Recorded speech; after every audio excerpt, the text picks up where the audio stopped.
all the glaciers are shrinking.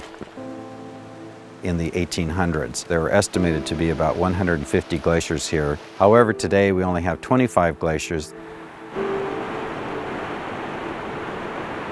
The glaciers are measured by a number of different ways. One of the most obvious ones is using repeat photography, where we go and occupy a site from which a photographer took a picture in, say, 1910, and then we re-photograph that from exactly the same spot.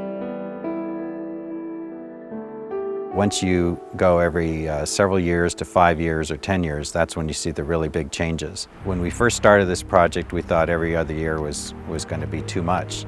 But recently we've seen so much glacier change that now we are increasing our frequency of repeating photographs or visiting glaciers. You can see that it's all melted away, the lake has gotten bigger, all this ice has contributed to the water and is retreated back up towards the head wall of the mountain.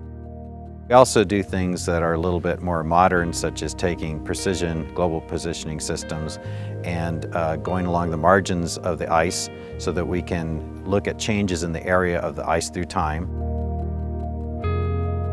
Glacier National Park is an excellent natural laboratory to examine the effects of climate change. This area is actually warming at 2 to 3 times the rate of the global average rise in air temperatures. So these increased air temperatures are decreasing the snowpack in the glaciers in the high country and increasing disturbance events like wildfires that we're experiencing. Some of the species that we're studying, these aquatic insects, might be the first species actually to go extinct due to the effects of global climate change. We've already seen a contraction in the distribution of some of these species in comparison to collections that were done back in the 1960s. Even though glaciers may seem disconnected and far away to people, they actually affect a lot of things downstream. And that's even evident in other things such as the way that the snowpack affects the huckleberry crop. And this is, of course, a vital food source for grizzly bears. Animals that live in these upper elevations are adapted to the colder temperatures there, and because we're predicting warmer temperatures, they may be particularly vulnerable to these changes.